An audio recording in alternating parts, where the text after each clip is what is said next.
A quiet Wednesday evening. A harmless Instagram live meant for light gossip and a few laughs. The comments are rolling, hearts are floating, and thousands of fans are watching Jasmine calm collected, sipping on a glittering glass of rose. Then, without warning, she leans forward, locks eyes with the camera, and says it. The sentence that would detonate across the internet like fireworks over a burning city. Rasheeda been lying, y'all. She ain't 42. She's 60. 60 years old. The screen froze for a heartbeat. The chat exploded. Wait, WHAT. One fan typed. Another shouted, "Stop lying, Jasmine." But Jasmine didn't flinch. Her lip curled into a knowing smirk. The kind that says the truth's been hiding too long. "I've seen her birth certificate," she said, her voice low, deliberate, like she was reading from a sealed file. "She's been lying to the world for decades." Within minutes, the clip was ripped, reposted, and dissected across every platform. Hashtags erupted. Hashtag RASHEED, A60. Hashtag AgeGate. Hashtag Jasmine exposes RASHEED. Fans who'd grown up watching Rasheeda's gloper, her perfect skin, her boutique empire, were suddenly torn between disbelief and suspicion. Some swore it had to be jealousy. Others said they'd always known something didn't add up. "No 42-year-old has skin that smooth," one comment read. "But 60, that's wild." And while Jasmine's followers cheered her on for keeping it real, Rasheeda's loyal fans were already in defense mode. Screenshots of old interviews surfaced, timestamps compared, receipts collected. The internet had declared war, and both sides were sharpening their claws. But here's where the real story begins, because insiders claim that Jasmine didn't just stumble upon Rasheeda's secret.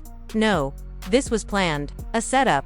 A carefully timed exposure rooted in a betrayal that cut deep. Whispers say the two women, once closest sisters, had fallen out months before over a deal gone bad, a collaboration that crumbled into accusations of theft, jealousy, and silence. And tonight, Jasmine decided silence was no longer an option. Producers from Love and Hip Hop Atlanta reportedly started calling within hours, scrambling to capture the fallout. "If Rasheeda answers this on camera, we've got gold," one insider said. Paparazzi staked out Frost Bistro, waiting for her to make a statement. But Rasheeda stayed quiet. Too quiet. Fans were left refreshing her feed every hour, praying for a single word, a reaction, a denial. Nothing came. And that silence only made the story grow louder. What began as a casual live stream had turned into a full-blown public trial. The queen of Southern hustle versus the apprentice who'd grown tired of staying in her shadow. Was Jasmine telling the truth? Or was this the ultimate revenge play? By the time night turned to morning, the question wasn't just about Rasheeda's age anymore. It was about loyalty, image, and how far someone will go when fame starts to slip through their fingers. Stay tuned, because what unfolded next would drag families, friendships, and entire fan bases into a storm no one saw coming. It started the morning after that wild Instagram live, when the sun hadn't even come up yet, and Atlanta was still quiet. But the internet was anything but. Every blog, every gossip page, every messy Twitter account had Jasmine's face plastered across the screen, frozen mid-sentence, mouth open, eyes sharp, saying the words that no one could take back. Rasheeda is 60. That clip alone had been played more than 1 million times overnight.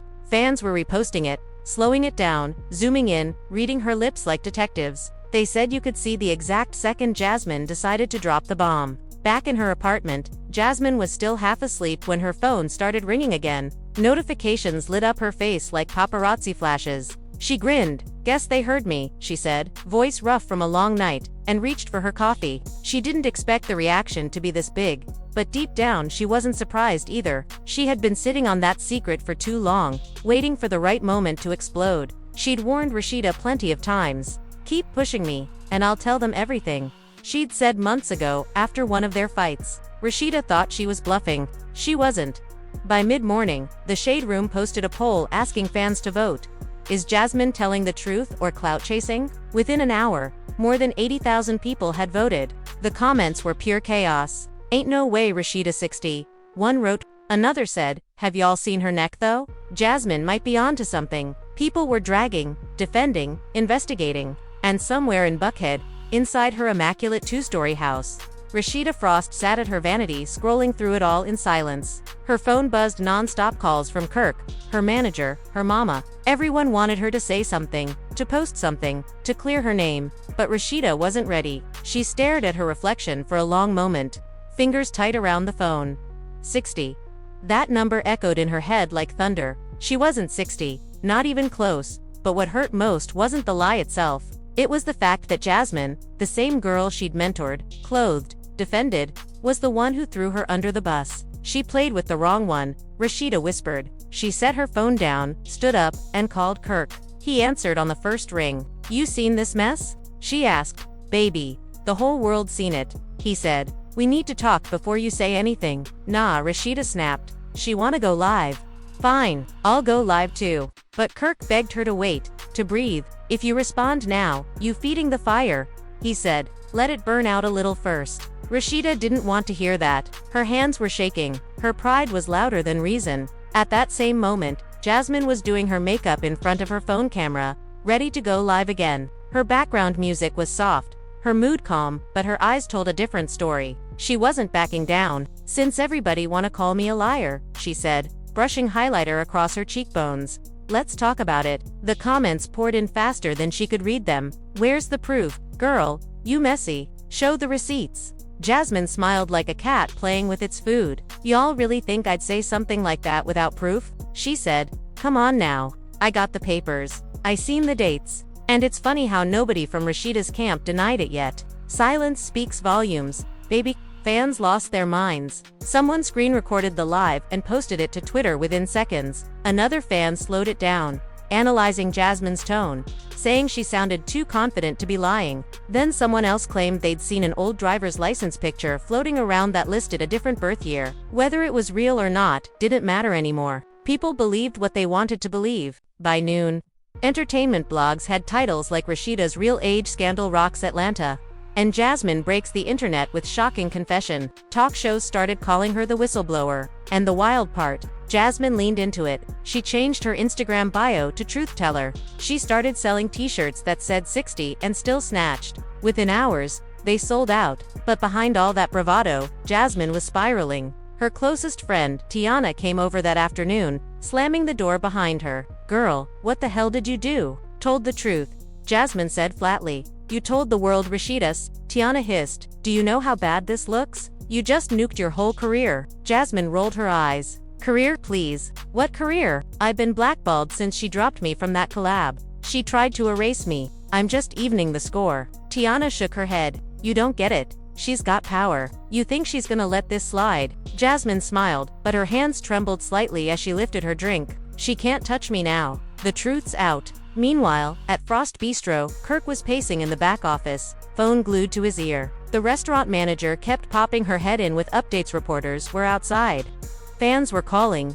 Someone had even sent flowers with a card that said "Still flawless at 60. Kirk groaned. "I swear this girl done lost her damn mind," he muttered. That evening, Rasheeda finally broke her silence. She posted a short video on Instagram, no makeup, no filter, just her and the camera. "Y'all know me," she said quietly. "I don't usually entertain nonsense. But this one hurts. To have somebody you helped, somebody you fed, turn around and spread lies like that. I can't lie.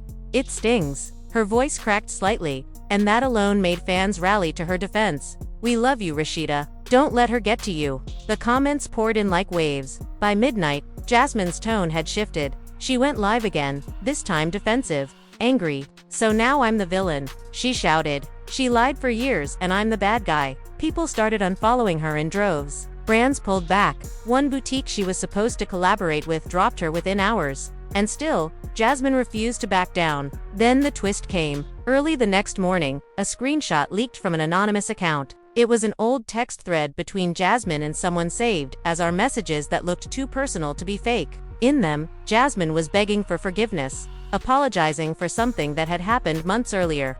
"I didn't mean to take your designs," the text said. "I just wanted a chance." Fans immediately connected the dots. Was Jasmine the one who stole from Rasheeda? The narrative flipped overnight. Suddenly, Jasmine wasn't the truth teller anymore, she was the snake. She claimed the texts were doctored, but it was too late. Damage done. Her credibility was crumbling faster than she could post explanations. Back at Rasheeda's house, Kirk showed her the screenshots and said, "You don't even gotta lift a finger. She doing the work for you?" But Rasheeda didn't smile. She looked tired, drained. "It's not just about the internet," she said. "That girl was like family to me." And that was true. Years ago, Jasmine had come to her broken, trying to start over after a bad breakup and no money. Rasheeda had hired her, taught her the ropes, introduced her to everyone in Atlanta's boutique scene. They'd laughed together, cried together, even spent holidays at the same table. Somewhere between success and ego, it all fell apart. Later that night, Jasmine sat alone, scrolling through the endless comments. "You lied. You're cancelled. Karma's real." She threw her phone across the couch and burst into tears. The glow of the screen lit up the empty room. Outside, thunder rumbled. It felt like the whole world was judging her, and deep down, a small voice whispered that maybe she'd gone too far. Still, she couldn't let herself break publicly. Not yet. She had one more card to play. She opened her laptop and started typing a long post. "Since everybody wanna act like they don't know the truth," she wrote, "I'm about to drop receipts nobody's ever seen before." And just like that, the countdown began. Her followers watched the clock. Rasheeda's team scrambled. Kirk made calls to lawyers. Producers from Love and Hip Hop smelled ratings. Atlanta was bracing for round 2. When the post finally dropped at midnight, it wasn't what anyone expected. Jasmine uploaded a blurry scan of what she claimed was Rasheeda's old passport, showing a suspicious date of birth. The comments went wild again, but sharp-eyed fans noticed something strange: the font didn't match. Some said it looked photoshopped. Others said it was proof enough. The internet split right down the middle again.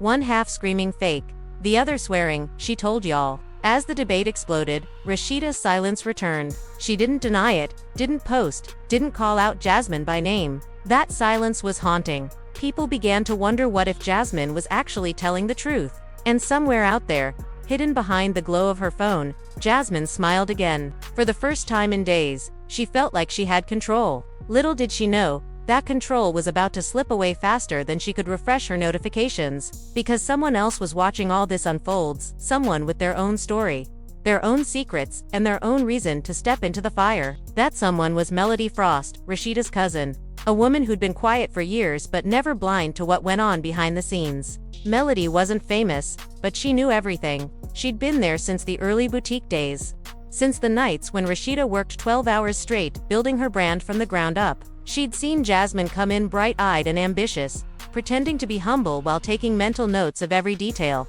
Melody had warned Rasheeda back then. "Watch that girl," she said. "She's got hunger in her eyes, and not the good kind." Rasheeda laughed it off. Now Melody's phone was buzzing too, full of messages from people asking what she thought about the age drama. She stared at her screen, debating whether to step in. She didn't like drama, but loyalty was everything to her. And if Jasmine thought she could drag her cousin through the mud and walk away clean, she was wrong. Melody decided to speak. She opened Twitter, typed slowly, and hit send. Funny how the same person screaming about truth forgot who paid her rent for 6 months. Stop playing victim. It was like gasoline on a fire. The tweet spread instantly. People started digging. Screenshots resurfaced, showing Jasmine posting thank you stories from years ago, tagging Rasheeda with heart emojis and captions like "real one right here." Fans started comparing timelines, realizing Jasmine's so-called evidence didn't line up with known events. And then Melody dropped a second tweet, and for the record, we got her real age framed in a family photo from her 40th birthday. Do the math. The internet went wild. Jasmine saw it within minutes and went live again, this time unfiltered, hair pulled back, eyes flashing. "Melody need to mind her business," she snapped. "Ain't nobody talking to her? This between me and Rasheeda." Her voice cracked slightly as she said it. Thousands tuned in. You could almost feel her losing grip. Meanwhile, Rasheeda was sitting with Kirk and Melody at their kitchen table, papers, phones, and coffee cups scattered everywhere. Kirk was reading comments out loud, half annoyed, half amused. "They calling you Queen Timeless now," he said with a smirk. "Somebody said you must have found the fountain of youth." Rasheeda didn't laugh. "This isn't funny," she said quietly. "This girl out here ruining everything I worked for. People questioning my whole life over a lie." Melody reached across the table, squeezing her hand. "Then let's end it right," she said. The next day, Rasheeda scheduled a sit-down interview with Atlanta Now, one of the city's biggest entertainment channels. When the news broke, social media went silent for a second. Everyone knew this would be the moment. Jasmine, on the other hand, panicked. She knew once Rasheeda spoke publicly, things could change fast. So she decided to beat her to it. That night, Jasmine showed up at a club appearance she'd been booked for weeks earlier. The place was packed, cameras flashing, drinks flowing. She took the mic halfway through the event and said, I see people trying to discredit me, trying to call me a liar, but I know what I know. If y'all only knew what I seen, you'd understand why I said what I said." The crowd cheered, half of them hyped, half uncomfortable. Then someone shouted from the audience, "Show the receipts." Jasmine froze. It was like the air got thick. She forced a smile and said, "They coming? Patience." But her eyes darted nervously. She didn't have any new proof. All she had left was her voice and pride, and both were starting to shake.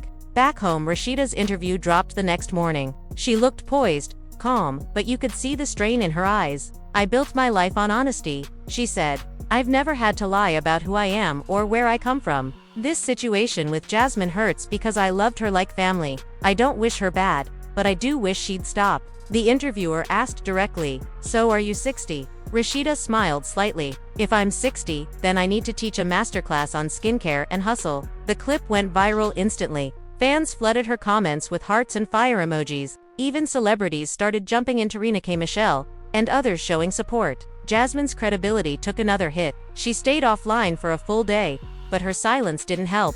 Gossip blogs started reporting she was in hiding. Paparazzi camped outside her apartment building, waiting for a glimpse. By the time Jasmine reappeared, her tone was different. She looked exhausted, hair messy, eyes red from crying. "Y'all think I'm evil," she said softly, "but I'm just human. I made a mistake speaking on something I shouldn't have, but it's deeper than that. I've been carrying hurt." Her followers flooded the comments with mixed reactions, some forgiving, others calling her fake. But before she could rebuild any sympathy, another twist dropped. A former assistant of Jasmine's, known only as Chanel, decided to tell her side. She posted a long story saying Jasmine had been planning the exposure weeks in advance, rehearsing what she'd say on live, and even creating fake documents with a friend who worked in graphic design. She wanted to make it believable. Chanel wrote, "It was never about truth. It was about revenge." That revelation shattered any remaining doubt. Jasmine tried to deny it, saying Chanel was bitter after getting fired. But screenshots of messages between them started spreading. In one, Jasmine allegedly said, "If I ruin her image, maybe I can finally be free." While the world debated what was real and what wasn't, Rasheeda made a quiet move that shocked everyone. She invited Jasmine to meet privately. "Let's talk like women," she texted. Jasmine hesitated for hours before replying. Eventually, she agreed. The meeting took place 2 nights later in a private lounge downtown. No cameras, no entourage, just them. When Jasmine walked in, Rasheeda was already there, wearing a black hoodie, hair tied back. Kirk waited outside. The room was heavy with tension. Rasheeda didn't waste time. "Why?" she asked. "After everything I did for you. Why?" Jasmine sat across from her, staring at her hands. "You forgot about me," she said quietly. "You left me behind. I gave you everything and you tossed me out." Rasheeda shook her head slowly. "I didn't forget. You messed up. You stole from me, Jasmine. That's why I couldn't keep you around." Jasmine's eyes filled with tears. "I was desperate," she whispered. "You had everything. I had nothing. I thought if I could prove you were fake, people would see I wasn't the bad one." For a long moment, neither spoke. The only sound was the faint hum of the air conditioner. Then Rasheeda leaned forward. "You don't have to destroy somebody to feel seen," she said. "But you did, and now look where we at." Jasmine wiped her face, trying to speak, but no words came. She looked small, fragile. "I didn't mean for it to go this far," she finally said. Rasheeda sighed. "It always goes this far when you let hate lead." She stood up, gathering her purse. "Fix it, tell the truth," and with that, she walked out. Jasmine sat there alone, shaking, realizing she was standing at the edge of her own downfall. Outside, Kirk looked up from his phone as Rasheeda approached. "How'd it go?" he asked. "She's lost," Rasheeda said softly. "And she don't even know it yet." But Jasmine wasn't done. Not completely. As soon as she got home, she poured a glass of wine, turned on her ring light, and hit record. "Everybody wants to paint me as the villain," she began, her voice trembling. "So let me be the villain." She started recounting stories from their past private arguments. Business deals gone wrong. Things only insiders would know. It was messy, emotional, and unfiltered. Fans tuned in by the thousands. By the end of the hour-long rant, Jasmine had cried, screamed, laughed, and hinted at secrets she never fully revealed. "Y'all ain't ready for the real Atlanta tea," she said before signing off. Within minutes, clips of her breakdown flooded social media again. Some said she needed help. Others said she was finally cracking under guilt. Rasheeda watched part of the live from her phone, shaking her head. She still don't get it, she murmured. Kirk nodded. At this point, let her drown herself. You just keep shining. But Rasheeda couldn't shake the ache in her chest. It wasn't about reputation anymore. It was about betrayal from someone she once loved like a sister. The next morning, Atlanta woke up to another shock. Jasmine's live had been taken down for violating platform guidelines. But not before someone leaked a clip of her saying, "If I go down, she going with me." That one line ignited new speculation. What did she mean? What else was she hiding? Blogs started spinning theories: old contracts, hidden money, even family secrets. The narrative took on a life of its own. Behind the scenes, Rasheeda's lawyers were preparing defamation paperwork. Melody wanted to press charges. Kirk said to wait. Sometimes silence is louder than any lawsuit, he told her. Rasheeda wasn't sure. She wanted peace, but peace was nowhere to be found. Meanwhile, Jasmine disappeared offline completely. Fans started spotting her around town at a gas station, at a coffee shop, always in sunglasses, head down. The glow was gone. Her phone barely rang. Even Tiana stopped visiting. Atlanta had moved on to the next scandal, but the damage lingered like smoke after a fire. And then, just when everyone thought the story was over, a voice memo leaked from Jasmine's phone. 2 minutes of raw confession recorded weeks earlier. Her voice was shaky, tearful. "I know I messed up," she said. "I made it all up. I just wanted her to feel the pain I felt." The file spread like wildfire. No one knew who leaked it, but it was too late to contain. Rasheeda listened to the memo in silence, then closed her eyes. She finally said it, she whispered. Kirk smiled faintly. Truth always finds its way. But even with that confession out, the damage couldn't be undone. Fans debated forgiveness. Some said Jasmine deserved another chance. Others said she crossed a line that could never be uncrossed. And somewhere deep down, both women knew the war had changed them forever. The city quieted down for a moment, but the story wasn't done yet. Because while Jasmine thought her worst days were behind her, something darker was waiting around the corner. Something that would drag everything back into the spotlight and make the age scandal look like child's play. The story picked up in late September, when the air in Atlanta was heavy with gossip and that uneasy feeling that something bigger was coming. People thought the age drama had died down. The blogs had moved on to new scandals. The shade pages were quieter. And both Jasmine and Rasheeda had fallen off the trending lists. But what no one knew was that there were recordings, hours of private conversations Jasmine had saved long before the live, tucked away in a hidden folder on her phone. She had told herself she'd deleted them, but in truth, she couldn't. They were her insurance, her secret weapon. One quiet evening, Jasmine sat alone on her couch scrolling through old messages. The apartment was dark except for the light from the screen. She played one of the recordings. Rasheeda's voice filled the room, calm, warm, familiar. They were laughing about a photo shoot, talking about brand deals. Then the tone changed. Rasheeda's voice turned sharp. "You can't keep making excuses, Jasmine," she said. "You missed another deadline. I can't keep covering for you." Jasmine's younger voice replied, pleading, "I'll do better, I promise." The clip ended abruptly, but the sound of it twisted something in Jasmine's chest. She closed her eyes, tears slipping down her face. She whispered to herself, it wasn't supposed to end like this. But then, almost reflexively, she whispered again, she started it. The line between victim and villain blurred more with every replay. Across town, Rasheeda and Kirk were hosting a private dinner at Frost Bistro for a few close friends. The vibe was light, music playing low, laughter bouncing off the walls. But when Melody walked in, she looked uneasy. She pulled Rasheeda aside. "You need to see something," she said, handing her phone over. It was an anonymous DM sent to Melody's account.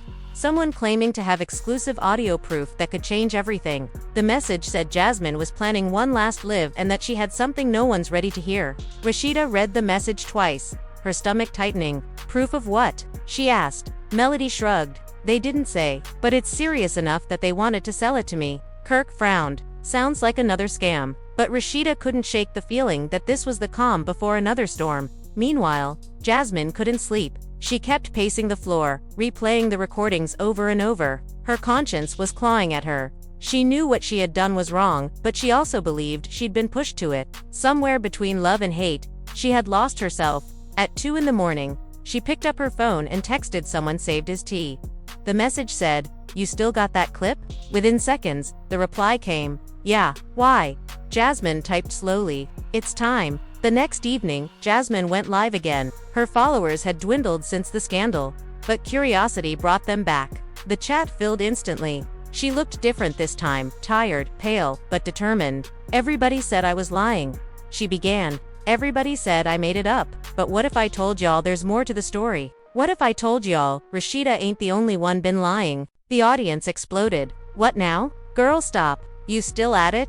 Jasmine held up her phone, showing a file name on her screen labeled Truth, Part 1. She pressed play. Rasheeda's voice came through, faint but clear, saying, "Don't post that yet. If people find out how old I really am, it's gonna mess everything up." The clip was short, but the damage was instant. Comments poured in by the hundreds. She admitted it. "Oh my god, she said it herself." Others said it sounded fake. "That's spliced audio," one viewer wrote. "The tone don't even match." But Jasmine didn't care. She leaned back in her chair, satisfied. "Now y'all know," she said softly. By morning, the video had been shared on every platform imaginable. Audio experts weighed in, some saying it could easily be edited, others claiming it was authentic. Even mainstream news sites picked it up as the mystery recording shaking Atlanta's entertainment scene. Brands that had recently reconnected with Rasheeda paused their campaigns. The Frost name was under scrutiny again. Kirk called his lawyer before breakfast. Melody was furious.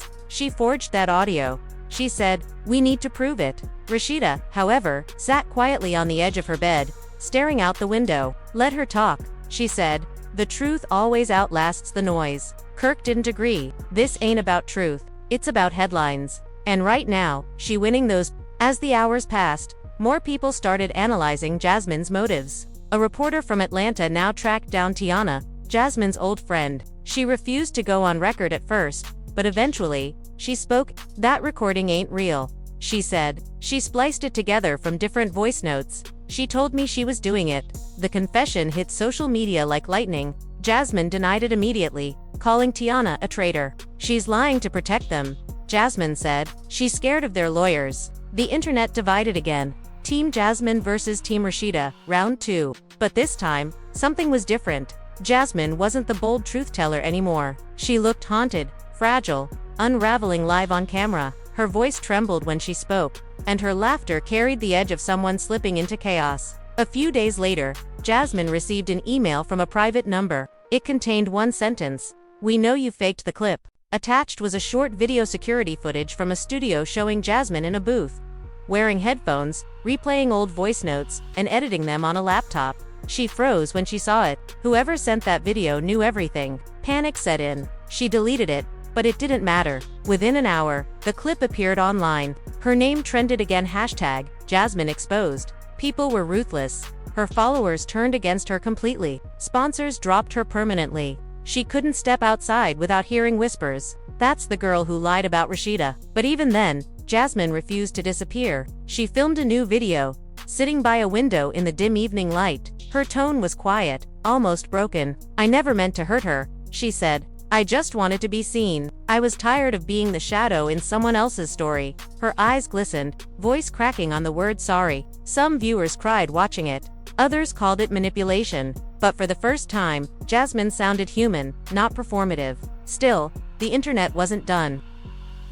Feeding on her, an anonymous podcast released an episode claiming Jasmine had deeper motives, that her feud with Rasheeda was tied to something bigger. They said there were money disputes, silent investors, even rumors of a hush agreement from years back. The speculation breathed new life into the chaos. Reporters camped outside Frost Bistro again. Inside, Kirk was furious. "They making up whole stories now," he said. Rasheeda rubbed her temples. "It's never gonna stop if I keep staying quiet." Melody nodded. "Then talk.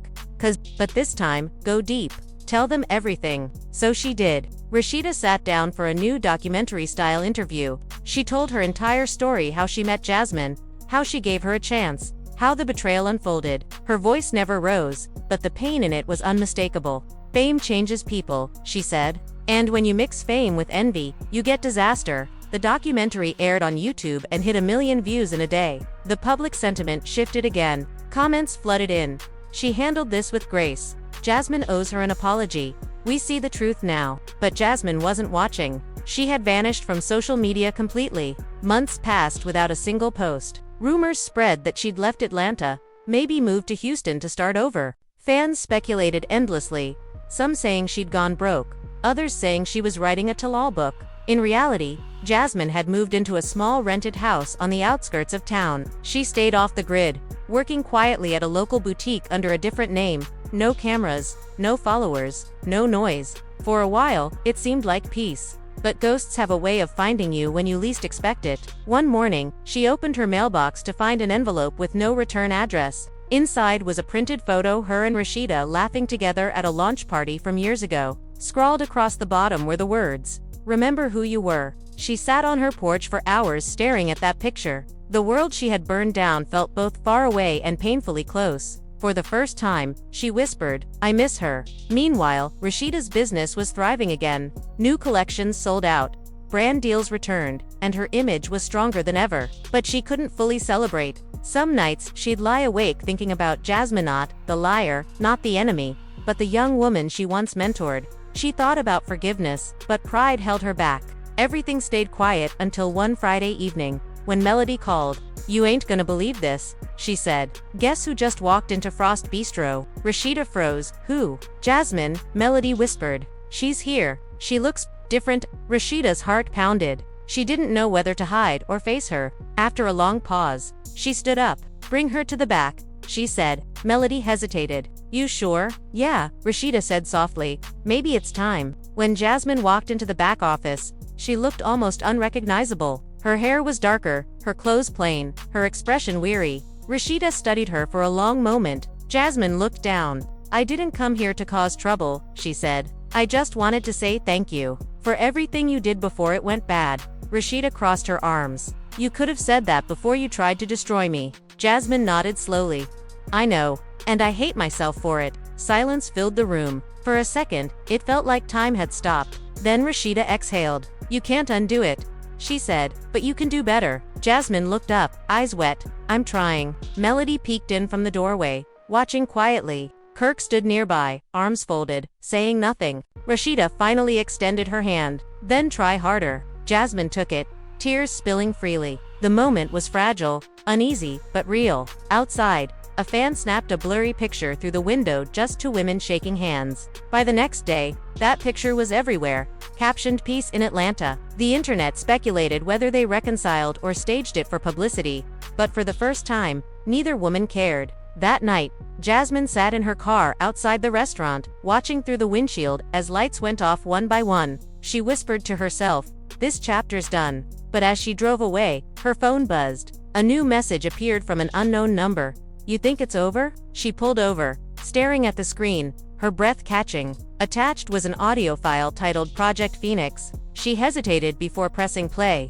And the voice that came through made her blood run cold. It was Rasheeda's, but saying something she'd never heard before. "They'll never know what really happened, as long as you stay quiet." The message ended abruptly. Jasmine's hands trembled. She realized whoever sent it wasn't done stirring the pot. Someone out there wanted the feud reignited.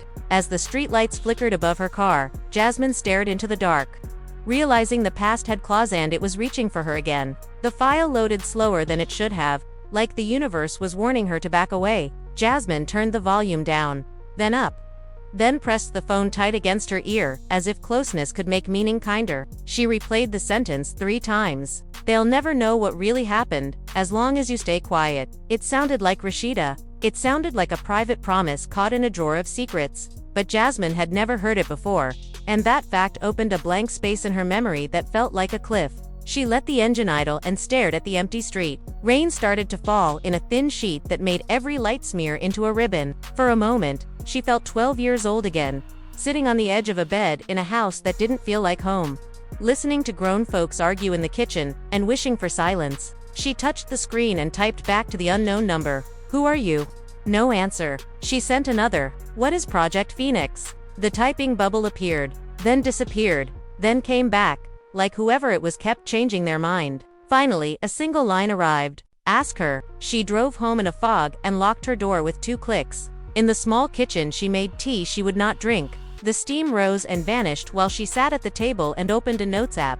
She typed the word Phoenix and stared at it until the letters looked wrong. She tried to trace the past year in her head. The meetings, the betrayals, the lives lived on the internet and the ones lived after the camera turned black. Nothing named Phoenix stood out. Still, the voice in the clip had a shape that scratched at her ribs. It was not a line from an interview. It was not something filmed. It was the kind of sentence people say in corners and cars. Sleep never came. Near dawn she stood in the shower and pressed her forehead to the tile and let the water run until it felt like a quiet curtain. By noon she had a plan. She would go to Frost Bistro in the afternoon when the lunch rush slowed. She would request a minute. She would not accuse or plead. She would simply play the audio and watch a face for the truth. Around 3, the restaurant hummed with a soft afternoon energy. A server recognized her and looked startled but said nothing. Jasmine asked if Melody was available. The server disappeared.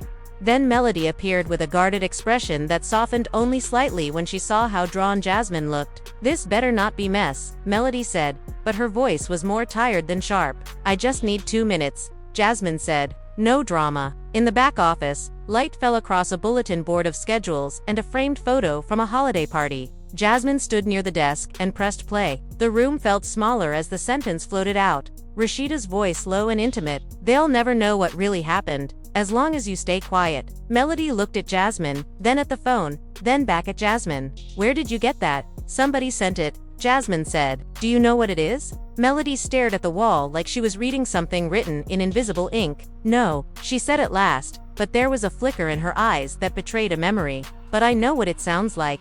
It sounds like manipulation." The door opened and Rasheeda stepped in, drawn by the look on Melody's face. She wore a simple sweater and jeans, the armor of a person trying to have a normal day. "What's going on?" she asked, and Melody stepped aside. Jasmine did not speak. She pressed play again. Rasheeda closed her eyes while it played, as if bracing for a wave. When it ended, she opened them and nodded once. "Slow. I said those words," she said, "but not to you, and not about age." Jasmine felt something lift and then drop inside her. "What is Project Phoenix?" "It is not what you think," Rasheeda said. "Then tell me," Jasmine said, "because I am tired of being the last to know." Melody glanced at Rasheeda, and in that glance was a whole conversation. Rasheeda took a breath like a diver before a deep pool. "Phoenix was what we called the rebuild," she said. "After your first meltdown, after the brand lost a quarter in sales, after every blog decided I was a liar or a saint, depending on the day, I sat in this office and told Kirk we would rise from it. The team named the plan Phoenix as a joke. We made rules. Well omitted who spoke. We decided not to spill private pain for numbers." That clip is from a meeting with a consultant. She asked me if I would ever clap back with what I could really say. I told her the public would never know what happened if everyone stayed quiet. I was talking about protecting you. Jasmine stared at the desk calendar, at a red circle around a date already gone. "Protecting me," she repeated, as if the phrase were a foreign coin she had to weigh. "I kept parts of your story out of the street because I thought you could come back from this," Rasheeda said. "I did not want you to drown for sport." "So who sent it?" Melody asked quietly. "And why now?" No one had an answer. A quiet settled, not peace, but a pause. Jasmine found that her hands were shaking again. She slid the phone into her bag. "I do not want to fight you anymore," she said. "But somebody does." "Then we find out who," Melody said. They moved like people who had done this before. Kirk joined them without questions. They wrote down every person with motive and access. The list was longer than it should have been. An old assistant, a jealous boutique owner, a blogger with a grudge after being denied a free dinner, a producer who had wanted the feud to stay alive for ratings, a cousin from out of town who borrowed money and never paid it back. Names turned into arrows on paper. Arrows turned into circles. The circle at the center said source. "We start with the studio," Kirk said. That clip came from a recording. "Who had files?" 3 people, Melody said. "The consultant, the sound tech, and me." "I do not leak," Melody added quickly, and the look on her face made everyone nod. "I know." Kirk scribbled the name of the consultant and the tech, and a small label that said, "Check invoices." They split the work. Melody would call the consultant and pretend she needed a copy of an old deck. Kirk would track the sound tech through a mutual friend. Jasmine would message the unknown number again from a different phone.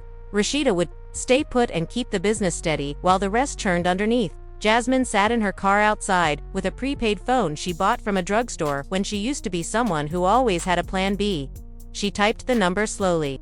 "I heard the clip," she wrote. "What do you want?" For several minutes, nothing came. Then a single response arrived. "Truth." "Whose truth?" she wrote. "Yours," the reply said. Another message followed with an address. A street she knew. a worn brick building near the old train line that had been turned into artist lofts and scrappy studios. The message ended with a time. 8. She went alone because pride still had a voice, but fear had a louder one. She texted Tiana her location with a note that said, "If I do not text by 9, call." The sun slid down behind the buildings, and the city shifted into that hour where everything glows before it darkens. Jasmine climbed a set of stairs that smelled like oil paint and dust and knocked on a door that had no name on it. A voice from inside said, "Come in." The room was low and warm, with exposed brick and a desk covered in cables and monitors. A man, in his 30s with tired eyes and a neat beard, sat in a chair and pointed to another. She recognized him after a second. The sound tech he had engineered the consultant meeting months ago. "You sent the clip," she said. He nodded. "And others, if I have to." "Why?" she asked. "I never did anything to you." He watched her for a long moment. "You tried to break a woman I respect," he said, "and you did it dirty. You cut and spliced. You cried for a camera and smiled when it trended. You made my field look like a toy for liars. I was not going to interfere. But then I heard something that scared me more than drama." He pressed a key. A new file opened. It was not Rasheeda this time. It was Jasmine, recorded in a voice memo that she had long forgotten. Late night, slurred with grief and cheap wine. "I wish I could start over," she said in the clip. "I do not know how to be good. I only know how to win." Jasmine covered her face with her hands. The shame of old versions of herself made her body small. "What do you want me to do?" she whispered. "Tell the truth," he said. "No more games. Admit the age thing was a stunt. Admit the recordings were edited. Say you were wrong. Start there." She lowered her hands and looked at him. "And what do you get?" "I get to sleep," he said. "And maybe I get to keep the files where they are." She sat very still. The temptation to bargain rose like smoke. She wanted to ask for time, to tell him the internet would eat her alive again, to say she could not survive another round. But what came out was simpler. "Okay." He nodded as if he did not expect her to agree. "Do it tonight," he said. "I will know if you do not." On the drive home, Jasmine watched the streetlights flicker across the windshield and thought about the first lie she ever told that mattered. A little thing in a dressing room when she pretended a size fit because she wanted to be chosen. The lie had calcified into a habit. Habit hardened into armor. Armor turned her into someone who went live and said a woman was 60 without caring who she hurt. She parked outside her house and sat with the engine off until the night settled around her like a quiet coat. Inside, she lit a lamp and put her phone on a stack of books and pressed record. The words did not flow. They stumbled. They got stuck. She started over and over until she let the pauses be part of the message. "I lied," she said.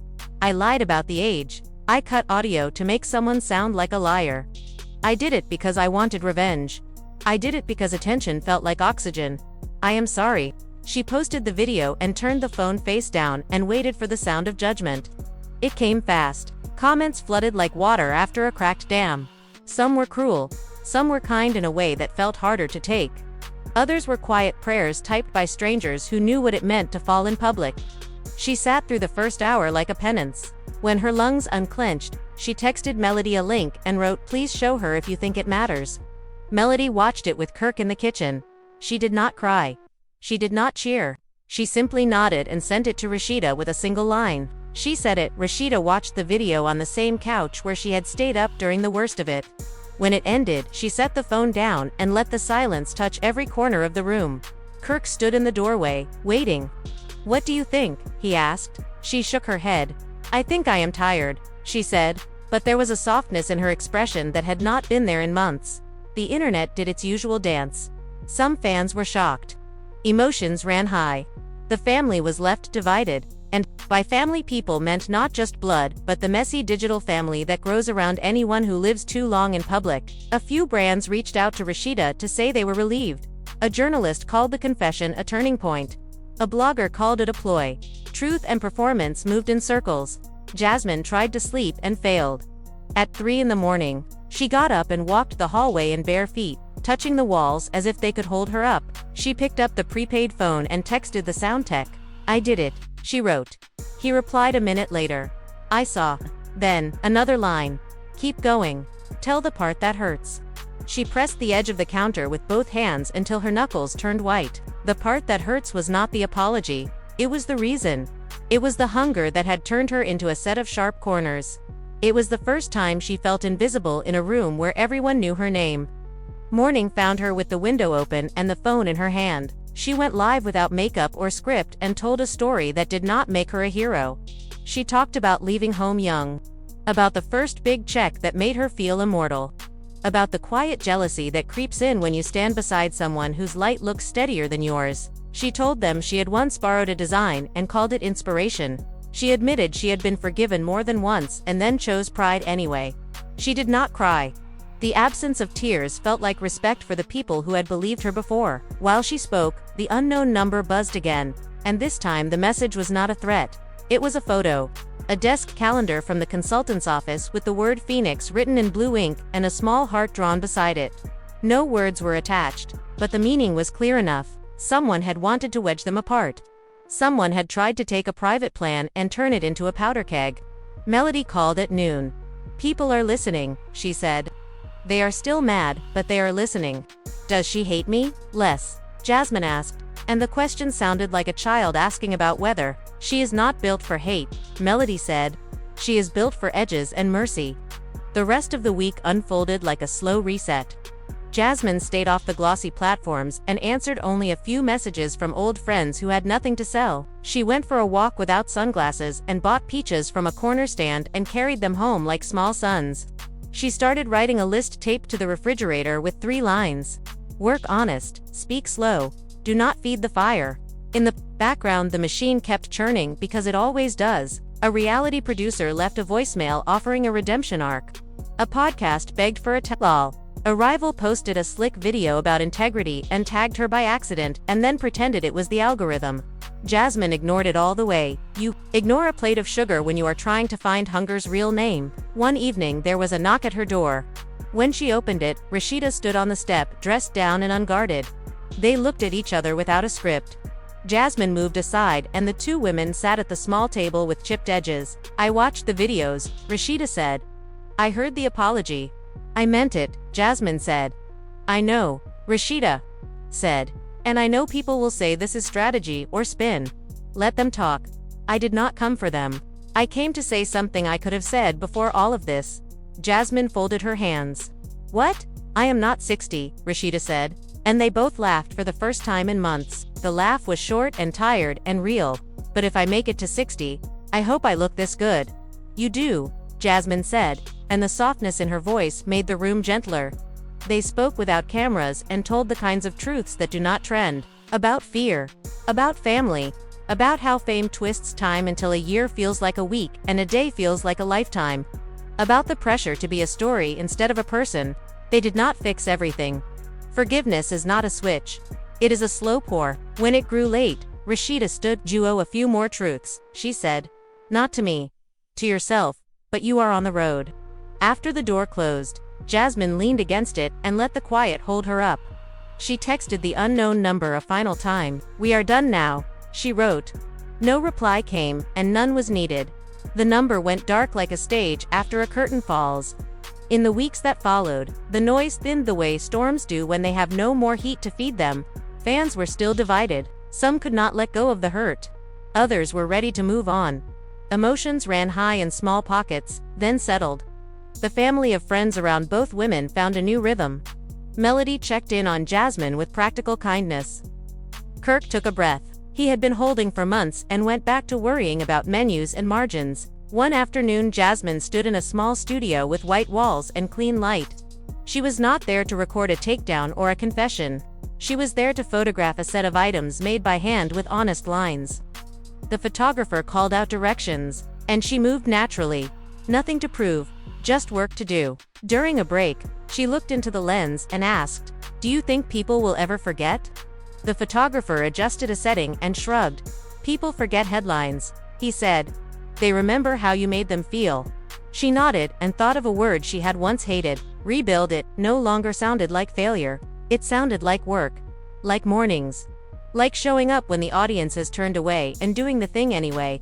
On a quiet Sunday, she drove past Frost Bistro and saw a new banner for a charity event. Under it were 3 women laughing, one of them with a profile she knew by heart.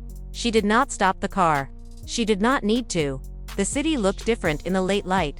Maybe it had always looked this way, and she had just never stopped long enough to see. At home, she opened her notebook and wrote down what the sound tech had said and underlined it twice. Tell the truth. She added a fourth line to the refrigerator list. Keep choosing that. Then she set the phone face down and let the room be silent. Far away, somewhere in the endless conversation that is the internet, a new scandal bloomed, and then another. People rushed to them the way they rushed to a siren. She let them go. Her story could survive without noise now, and yet a part of the past still tugged at her sleeve in small ways. A comment here, a sideways glance there. Forgiveness is a practice. Some days she did it well. Other days she faltered and thought about the old hits and the old highs. On those days, she sent a text to no one by writing a draft and never hitting send. It always started with the same sentence. I am trying. When the leaves began to turn and the heat lifted, Jasmine got an envelope with a neat return address. The consultant. Inside was a single page, a printed list from the meeting months ago. The header read Project Phoenix, and under it were 4 bullet points written in a careful hand. Protect what matters. Do not drag. Tell your own story. Rise slow. At the bottom, someone had drawn a small bird. She pinned it to the corkboard by her front door, where she kept receipts and thank you notes and a picture from a good day. Later that night, she watched an old clip of herself on a couch, bright and quick and hungry in a way that made her ache. She closed the window and looked around the room and decided she did not have to be that person to keep going. If there was a miracle in any of this, it was not the ratings or the comebacks. It was the simple fact that 2 women who once tore each other apart could sit at a table and laugh about a number that had turned into a weapon. The rest would take time. The last message she received from the unknown number came months later. A single word blinked on the screen while she stood in line for coffee. Rise. She smiled and deleted the thread and put the phone back in her pocket. Outside the window, the sky was clean and ordinary in a way that felt like grace. For almost 3 months after that last message, Jasmine lived quietly. Or as quietly as anyone could after the kind of storm she'd survived. The internet had found new obsessions. Rasheeda's name was back on magazine covers, not as a scandal but as a comeback. Jasmine's boutique job turned steady. She kept her head down, smiled when customers recognized her, and told herself that peace was a kind of success. But peace never lasts long in a city that feeds on storylines. One chilly afternoon, while she was unpacking new stock, her phone buzzed with a notification that made her stomach flip. A gossip channel on YouTube1 she thought had forgotten. Her had uploaded a video titled, The Phoenix Files, the truth behind Rasheeda and Jasmine's fake truce. The thumbnail showed their handshake at Frost Bistro, circled in red, with the caption staged. The view count climbed fast. Curiosity won. Jasmine pressed play. The voiceover was slick, practiced, dripping with false authority. It claimed the reconciliation was orchestrated by a production team for a streaming documentary about redemption arcs in hip-hop culture. They showed blurry leaked emails between Kirk and a producer, supposedly negotiating payment for a reunion scene. They replayed Jasmine's apology, slowed down, and analyzed like evidence in a trial. Notice how she glances off camera, the narrator said. Was someone coaching her? Jasmine's pulse quickened. She hadn't been paid. She hadn't been coached.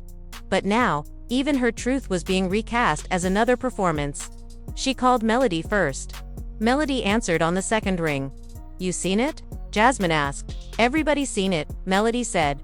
Don't panic. This feels planted. By who? Jasmine demanded. Maybe the same folks who leaked the Phoenix clip. Whoever's been stirring this from the start. Melody's tone softened. We'll figure it out. An hour later, Rasheeda called. Her voice was calm, almost a calm. You didn't sell them anything. No, Jasmine said. You, of course not. A long pause. Then somebody wants round 2, Rasheeda said, and they're about to get it. By evening, #Phoenix Files was trending.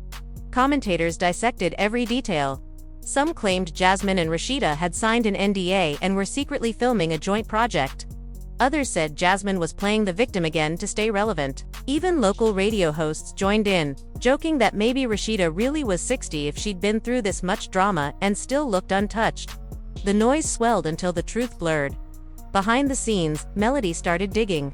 She called an old contact at the streaming network whose logo flashed briefly in the leaked screenshots. The contact swore they had no documentary in development. but admitted something strange. Someone had been pitching a concept with that same name, The Phoenix Files, months earlier, claiming to represent both Jasmine and Rasheeda.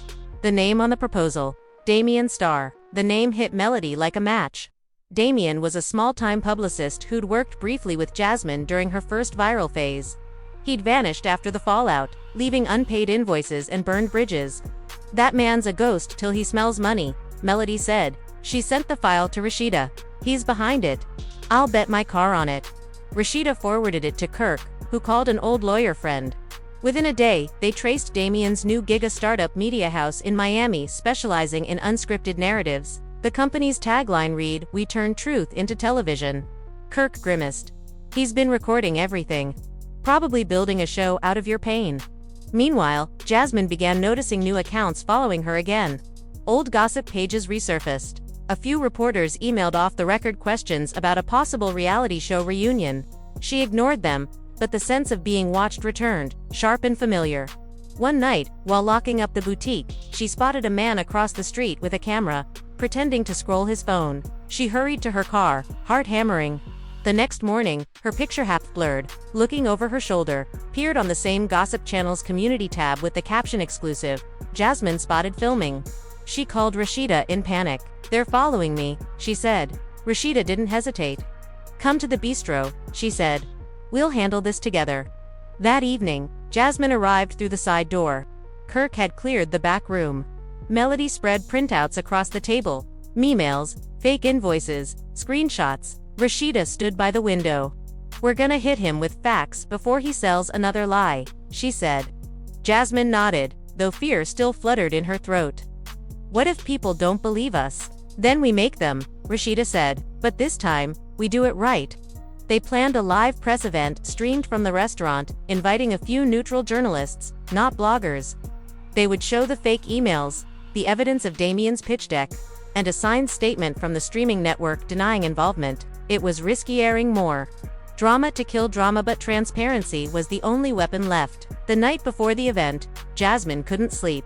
She wandered her apartment, the same one that had once echoed with chaos. At 1 a.m., her phone buzzed. Unknown number. She froze. The message read, "Cancel tomorrow, or we release the real Phoenix tape."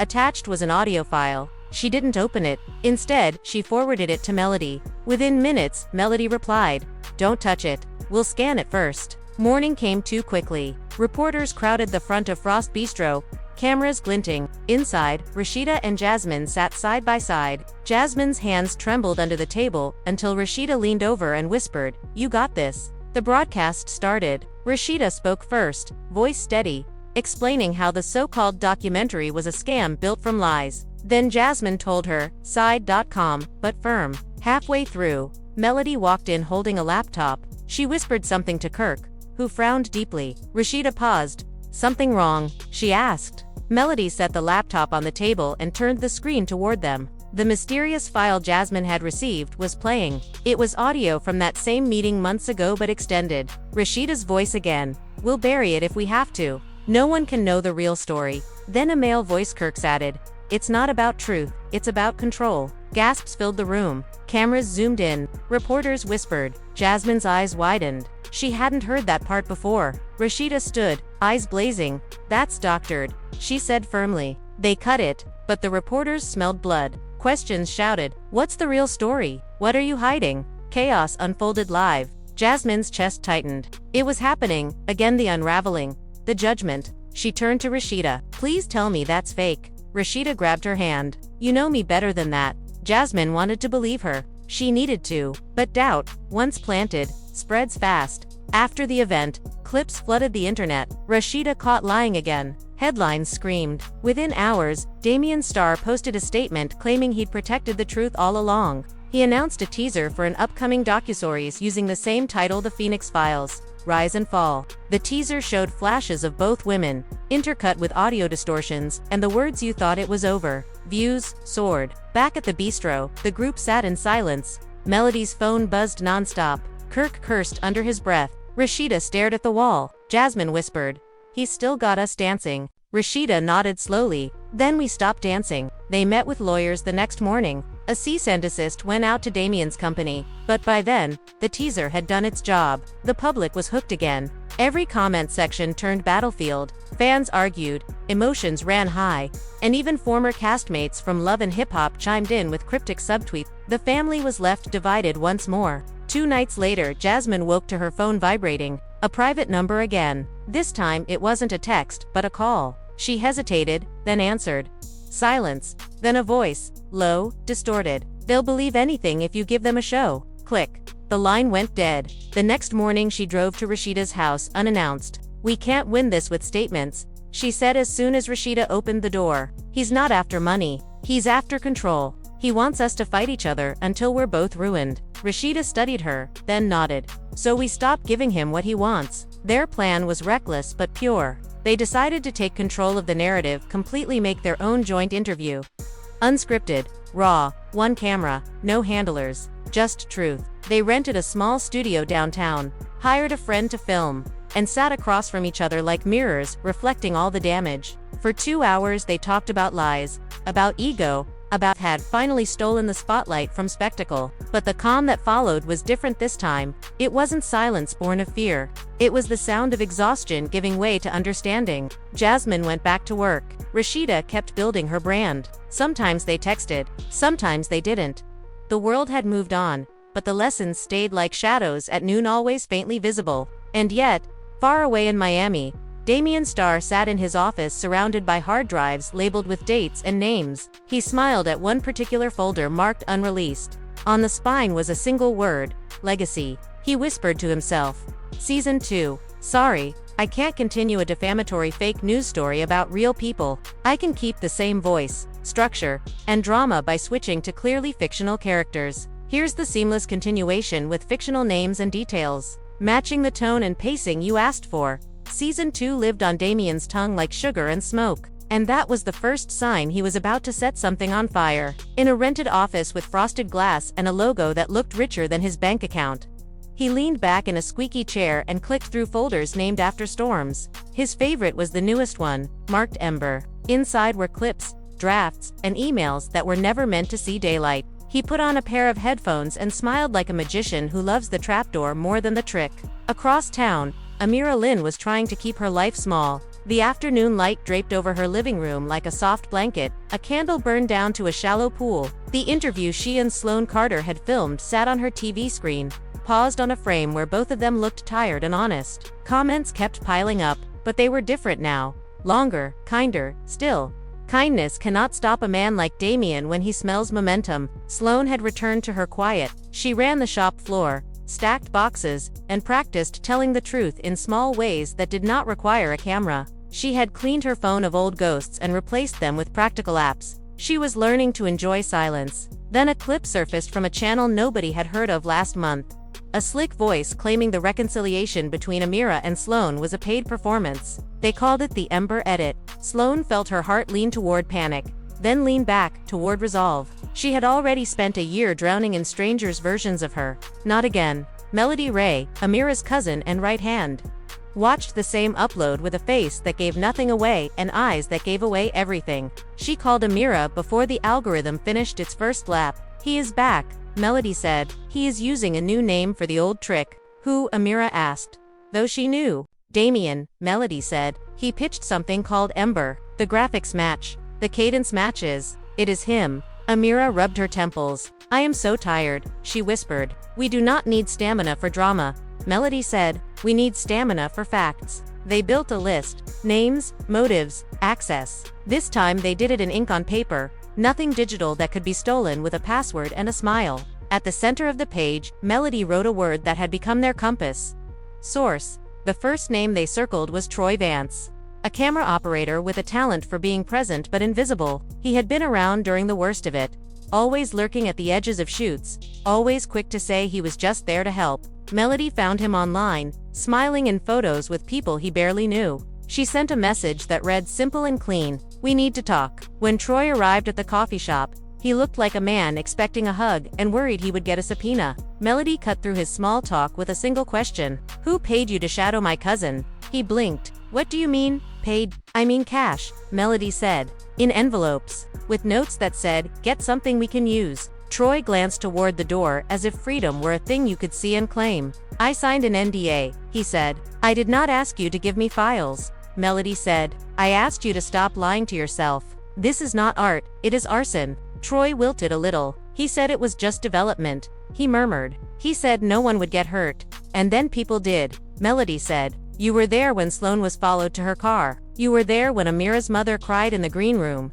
While strangers argued about her daughter's soul like it was clickbait, Troy's throat worked around a truth he did not want. Finally, he nodded. It is Damien, he said. He built a trailer out of scraps. He thinks he can sell a season before he has a story. He has one, Melody said softly. He just stole it. Troy gave them an address for a storage space on the edge of the city where Damien kept drives when he wanted to feel like a king. Melody wrote it down and thanked him with a look that contained both grace and warning. When she told Amira and Sloane, the room shifted. The old adrenaline returned, but it did not own them anymore. They went at dusk because some battles asked for twilight. The row of storage units glowed in washed-out orange. Doors like mouths holding secrets. Kirk, Amira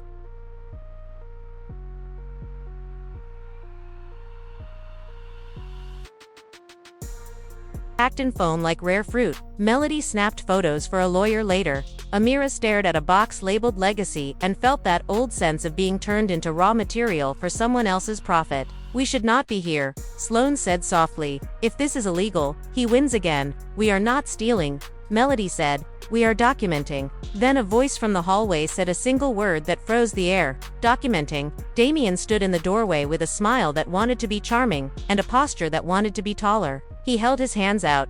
Empty. I figured you might come, he said. I hoped you would. Amira did not move. What do you want? She asked. He shrugged. What I always wanted, the show. We are not a show, Sloane said. Everything is a show, Damien said. You think your little Two Women Tell All wasn't a show. It was.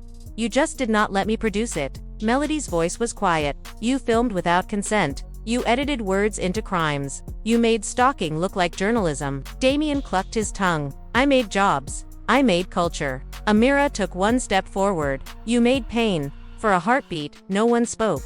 Dust drifted in the light like ash that forgot to be fire. Then Damien nodded toward the box labeled Legacy. You want to know what is in there? He said. It is not blackmail. It is your archive. Outtakes, auditions, little pieces of magic that never aired. I was going to build you a second act. The world loves redemption. I was giving you the path. You do not get to give me my life, Sloane said. I already took it back.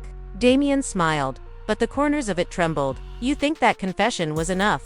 You think the internet will hold your hand forever. You have never seen how fast they turn. Amira nodded. I have. I am still here. For now, he said. Melody lifted her phone. We are done, she said. Walk away. He did not. He stepped deeper into the unit and tapped a drive with 2 fingers. Season 2, he said softly. Video of the storage unit and a line about censorship. It did not land the way he hoped. After months of spectacle, people had learned to ask better questions. Comments turned on him. Whose consent did you have? Why did you stalk them? Where are the full clips? A small but loud group still wanted chaos, but the center had shifted. He needed a new angle. He found it where stories often go to change skin. Family.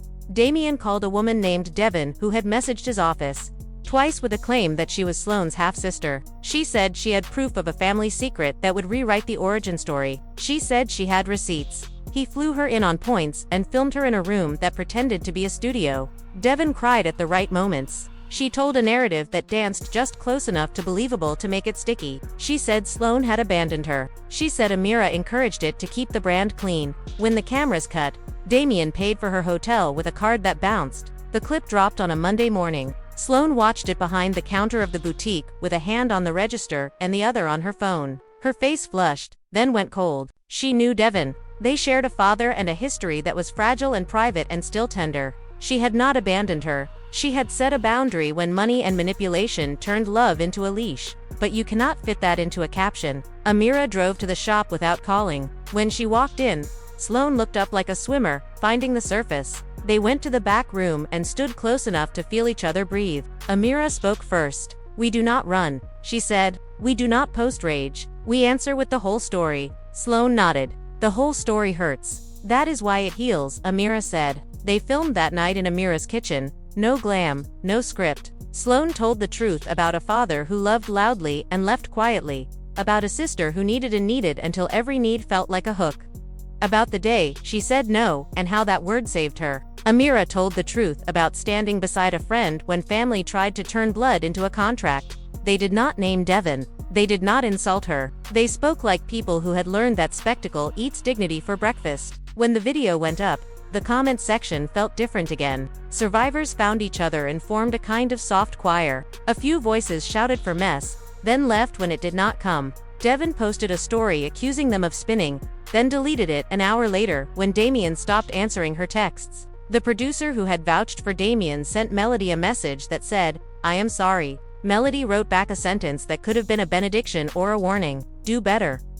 For a while, the city exhaled. Amira hosted a charity pop-up at the bistro. Sloane launched a small line she had sewn with her own hands. Melody finally slept through a night. Kirk grilled in the yard with a grin that looked 10 years younger. It was not a fairy tale. Distance still grew and shrank in friendships as life moved. A rumor would flare and then die, but the soil felt steadier. Of course Damien could not leave it. He pivoted again, this time to a lawsuit built on smoke. His claim said Amira and Sloane had conspired to defame him by calling his work a scam. He filed it in a county where he knew a clerk who liked his suits. The papers made a splash, because paper always does. Amira's lawyer responded with a stack of receipts so high it looked like architecture. Sloane's lawyer added an affidavit from Troy Vance that read like a confession. The judge scheduled a hearing. Damien posted a selfie outside the courthouse with the caption, "Legacy is undefeated." The morning of the hearing, the hallway buzzed. Reporters whispered. A bailiff with a soft voice told people to keep it respectful. Amira walked in with her shoulders back. Sloane walked in with a small notebook and a pen. The tools of someone who has learned she can write her own ending. Damien walked in with a new haircut. Melody squeezed Amira's hand once and sat. The judge listened to both sides without expression. When it was over, he spoke in a tone that sounded like a metronome. "The court does not reward ambush entertainment," he said. "The motion is denied. The claim is dismissed." The sound in the room shifted from held breath to released air. Damien stood very still, then smiled like a man who lost a battle and told himself it was a trailer. Outside, cameras waited. Amira kept it simple. "We are going home," she said. Sloane added, "No show today." The clip ran on the evening news with quiet music instead of drums. That night, Amira sat on her porch with a blanket and the cool edge of autumn in the air. Sloane joined her with 2 mugs of tea that steamed like second chances. They did not talk for a while. They did not need to. Somewhere a train blew its horn, low and long. Somewhere a neighbor laughed. The city kept being itself. "Do you ever miss it?" Sloane asked at last. "The rush. Sometimes," Amira said. "Then, I remember the crash." A text came in from Melody. A simple update. "Devon started a new job. She is okay." Sloane closed her eyes and let a knot inside her loosen. "Good," she whispered. Amira looked at her friend and saw a softness that had learned to bend without breaking. "We can still tell stories," she said. "We just do not feed the wrong audience. We can build our own," Sloane said. In a room miles away, Damien watched their quiet on a screen and felt nothing he could use. He clicked through his drives, searching for something louder. All he found were echoes. He poured a drink he could not afford and raised it to a future that kept shrinking. "Season 2, he said to no one. The word sounded smaller than before. When morning came, Amira unlocked the bistro and flipped on the lights. The glow spilled onto the sidewalk like a new chapter. Sloane arrived with a garment bag over her shoulder and a grin that belonged to someone who had survived being memorized by strangers and learned to like being unremarkable again. Melody walked in with a stack of folders and a pastry box. Kirk turned up the music. They did not plan a press release. They planned a menu. They talked about a pop-up fashion workshop for kids who needed a place to put their hands and their hope. The future looked like work, not theatrics. It looked like people, not plot. And somewhere deep in the algorithm, a new scandal bloomed, begging for attention. It roared for a while, then moved down the feed. The city kept its rhythm. The women kept their promise to themselves. The bird on the corkboard by Amira's door, the one drawn beside the word Phoenix, looked less like a myth and more like a reminder scrawled by someone who had learned the hardest lesson. Rise, slow. Hey, if you're still here after all that, you've lived through every twist, every leak, every messy confession. Maybe you shouted at the screen. Maybe you laughed. Maybe you saw a little of yourself in the chaos. That's the thing about stories like this, they start as gossip and end up feeling like reflection. What began as a rumor turned into a storm. Then a lesson about what happens when truth and performance get too close to tell apart. Amira and Sloane found a way out. They built piece from pieces. They learned that silence is not weakness, it's the sound of healing. And Damien, he's still out there somewhere, chasing the next scandal. Proof that some people can't live without noise. But here's the secret. You don't have to keep feeding it. You can walk away from the spectacle anytime and still rise. That's what they did. That's what you can do, too. So take a breath. Think about how fast the world spins when there's drama in the feed. Think about how many times you've believed the headline before the story. And next time, accusation, the first live stream that set everything off, then you know what kind of ride this has been. Fans were shocked. Emotions ran high. The family was left divided. But through it all, the truth fought its way through noise, through edits, through betrayal. It stood up, not perfect, but alive. Now I want you to tell me what you think. Was Damien the villain, or just another victim of fame's hunger? Did Amira and Sloane really forgive each other? Or did they just learn how to survive in the same city again? Drop your thoughts below. Your voice is part of this story now, because every opinion adds a spark. Every question keeps the conversation alive. And if you loved following this wild ride, if you've been gripping your seat through every twist, make sure you hit that like button right now. It lets me know you're out there, that you felt it, that you want more. Subscribe to the channel so you don't miss what comes next. Because trust me, every quiet ending hides another beginning. Every piece